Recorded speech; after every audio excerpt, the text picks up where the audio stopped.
আজ আবহাওয়াটা কেমন থাকবে জেনে আসতে চাই।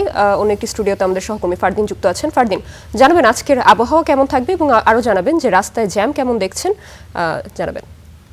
Thank you Nusrat. দর্শক, আপনারা অফিসের উদ্দেশ্যে বের হবেন এবং গত কয়েকদিন ধরেই কিন্তু আমরা দেখতে পাচ্ছি থেমে থেমে বৃষ্টিপাত, সে সাথে বজ্রপাতের একটি সংখ্যা কিন্তু থেকে যায়। শুরু করার আগে নিশ্চয়ই আমি সবার উদ্দেশ্যে বলতে চাই, এবং বিশেষ করে যারা আমাদের গ্রামীণ অঞ্চলগুলো থেকে দেখছেন, আপনারা কিন্তু বজ্রপাত বা খোলা মাঠ এই জায়গাগুলো থেকে একটু সাবধানে থাকবেন, কারণ বজ্রপাত কিন্তু গত কয়েক বছর যাবৎ আমরা দেখতে পাচ্ছি আমাদের দেশে একটি জাতীয় দুর্যোগের মতো কিন্তু পরিণত হয়েছে। তো দর্শক, অনেকেই আপনারা আসলে অফিসের উদ্দেশ্যে যাবেন এবং যেহেতু ওয়েদারটি একটু আনপ্রেডিক্টেবল, যেটি নুসরাত এবং রঞ্জুও বলছিলেন, তো আপনাদের সারাদিনের যে কর্মপরিকল্পনা সেটি সাজানোর জন্য যেই বিষয়গুলো আসলে গুরুত্বপূর্ণ, আমরা একটু ওয়েদারটা প্রথমেই দেখে নিতে চাই। আজকের আবহাওয়া কি পরিমাণে কি ধরনের থাকতে পারে। একু ওয়েদারে আমরা আছি, তারা যেটি বলছে যে 22 ডিগ্রি সেলসিয়াস তাপমাত্রা এই মুহূর্তে ঢাকায় বিরাজ করছে, এবং যেটি অনুভূত হচ্ছে খুব বেশি তারতম্য নেই, 23 ডিগ্রি সেলসিয়াস আছে, এবং আজ কিন্তু একটু মেঘলা আবহাওয়া, এবং সর্বোচ্চ 28 ডিগ্রি সেলসিয়াস পর্যন্ত এই তাপমাত্রাটি দিনে যেতে পারে সর্বোচ্চ, এবং অকেশনাল মর্নিং রেন থেকে শুরু করে কিছুটা বজ্রপাত এবং থেমে থেমে বৃষ্টি সারাদিন ব্যাপী চলতে পারে। এছাড়া মোটামুটি আজ সারাদিন খুব একটা রোদের দেখা না পাওয়ার সম্ভাবনাই বেশি, মেঘলা থাকার সম্ভাবনাটা বেশি, এবং রাতে যেটি একু ওয়েদারের অনুসারে বলার চেষ্টা করা হচ্ছে, মেঘাচ্ছন্নর সাথে একটু স্ট্রং থান্ডার স্টর্ম হতে পারে, বজ্রপাত হওয়ার সম্ভাবনা আছে, সেটি সন্ধ্যার পর রাতের বেলা হওয়ার সম্ভাবনা আছে। আমরা একটু দ্রুত চট্টগ্রামের আবহাওয়াটাও দেখে নিতে চাই। চট্টগ্রামে এই মুহূর্তে 23 ডিগ্রি সেলসিয়াস এবং অনুভূত তাপমাত্রা 1 ডিগ্রি সেলসিয়াস কম, সেটা হচ্ছে 22 ডিগ্রি সেলসিয়াস, এবং চট্টগ্রামের আবহাওয়া একই রকম ঢাকার মতোই মেঘাচ্ছন্ন থাকবে এবং থেমে থেমে বৃষ্টির সম্ভাবনা রয়েছে, এবং সর্বোচ্চ এই তাপমাত্রাটি আসলে 27 ডিগ্রি সেলসিয়াস পর্যন্ত উঠতে পারে, এবং রাতে বৃষ্টি হওয়ার সম্ভাবনা অনেক বেশি। ভারী বৃষ্টি এবং বজ্রপাত হওয়ার সম্ভাবনা আছে চট্টগ্রামে আজ রাতে, এবং সর্বনিম্ন তাপমাত্রা আসলে 22 ডিগ্রি সেলসিয়াস পর্যন্ত যেতে পারে। আমরা একটু দ্রুত আজকের সারা বিশ্বের যেই বায়ুর মান সেটি একটু দেখে নিতে চাই। আইকিউ এয়ারের ওয়েবসাইট অনুসারে এই লিস্টটি আমরা দেখে নেব। একিউআই পয়েন্ট কোন শহর কত পেল এবং কোন শহরের অবস্থান কোথায় আজকে। 1 নম্বরে আমরা যেটি দেখতে পাচ্ছি, ইন্দোনেশিয়া শহর জাকার্তা রয়েছে 182 একিউআই পয়েন্ট বা স্কোর নিয়ে, 182 অর্থাৎ 150-এর উপরে, এবং আমরা প্রায় এটি বিশ্লেষণ বা আপনাদের মাঝে যেটি তুলে ধরি, 151-র উপরে কিন্তু এই যে লাল আপনি দেখতে পাচ্ছেন এটি কিন্তু আনহেলদি, এবং 151-র পর সেই বায়ুতে আসলে মাস্ক ছাড়া যেতেই নির্দেশনা দেওয়া হয়, এবং শিশু কিশোর যারা রয়েছে তাদেরকে বাসা থেকে না বের হওয়ার নির্দেশ দেওয়া হয়। 2 নম্বরে আমরা দেখতে পাচ্ছি যথারীতি আমাদের রাজধানী ঢাকা, আশ্চর্যের কোনো কারণ নেই। তবে একটি বিষয় যেটি আমিও একটু অবাক হচ্ছি, গত কয়েকদিন যাবৎ কিন্তু আমরা বৃষ্টিপাত দেখতে পাচ্ছি। বৃষ্টিপাত হলে যেটি হয়, বায়ুর মানের কিন্তু উন্নতি ঘটে, কিন্তু এখানে আমরা উল্টো দেখতে পাচ্ছি। আজ সারা বিশ্বের 2 নম্বর দূষিত বায়ুর মান আজ আমাদের ঢাকা শহরে 147 স্কোর করেছে ঢাকা। 3 নম্বরে রয়েছে ইরাকের বাগদাদ, 4 নম্বরে রয়েছে পাকিস্তানের লাহোর, 5 নম্বরে রয়েছে কঙ্গোর কিনশাসা, 6 নম্বরে রয়েছে ভারতের দিল্লি, 7 নম্বরে পাকিস্তানের করাচি, 8 নম্বরে চায়নার সাংহাই, 9 নম্বরে মেক্সিকো সিটি, এবং 10 নম্বরে ফ্নম পেন কম্বোডিয়ার শহর, 11 নম্বরে উহান চায়না। চায়নার উহান কিন্তু আপনারা জানেন দর্শক, আপনারা যদি মনে করতে পারেন যেই উহান থেকে কিন্তু আপনার কোভিড-19 যে ভাইরাস সেটি সর্বপ্রথম আউটব্রেক করেছিল, সেই উহান শহরটি খুব বেশি আসলে আমি কি বলবো, এটি বিখ্যাত বা কুখ্যাত সেই শহরটি, এবং 11 নম্বরে তার অবস্থান, যদিও 86 খুব বেশি স্কোর না, এটি বলা যায় ক্লিনেস্ট সিটিজ আমরা একটু দেখতে চাই। সবচেয়ে পরিষ্কার বায়ুর মান আজ কোন কোন শহরে বিশ্বে?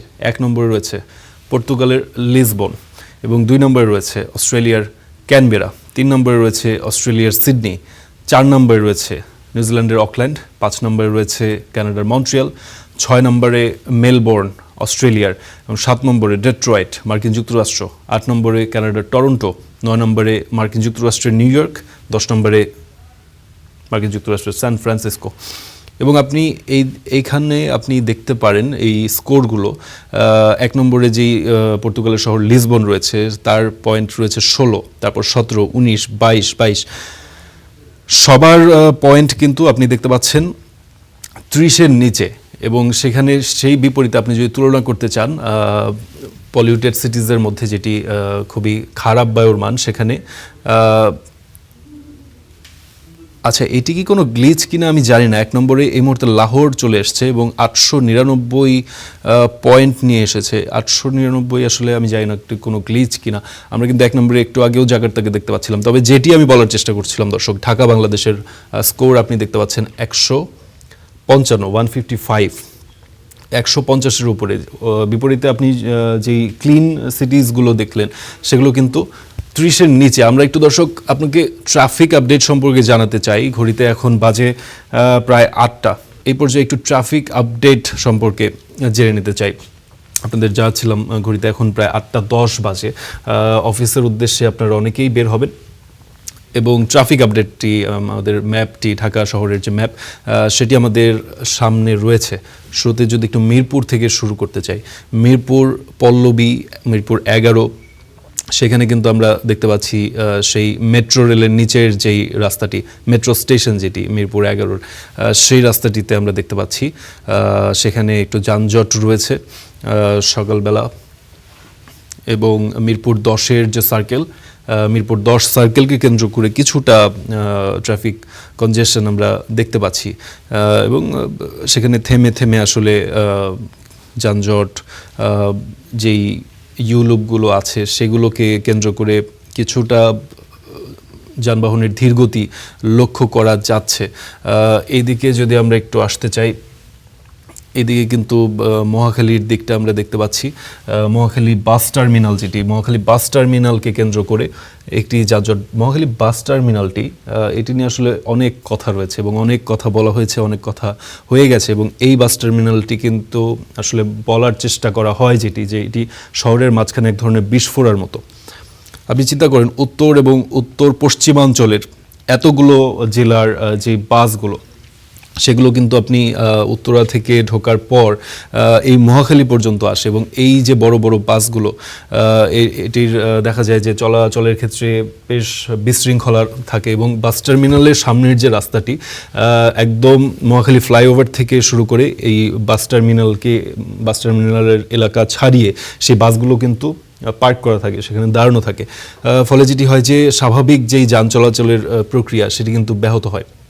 এবং এই বাস টার্মিনালটি সরিয়ে নেওয়ার উদ্যোগও নেওয়া হয়েছিল মাঝখানে, এবং সেটি কী অবস্থায় রয়েছে সেটি আসলে জানতে হবে। এখন আমরা আপডেটটি জানি না কী অবস্থায় রয়েছে এবং আমরা চাই আসলে এটি নিয়ে অগ্রগতি হোক। আমরা নতুন বাজারের এই দিকটায় দেখতে পাচ্ছি যে বেশ একটু যানজট রয়েছে।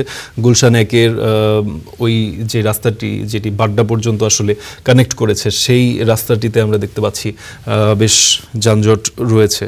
এবং এইদিকে আপনি যদি দেখেন রামপুরার এই দিকটায় কিন্তু মেরুল, বাড্ডা এবং রামপুরার এই দিকটায় যানজট রয়েছে সকাল 8:10-এর এইদিকে।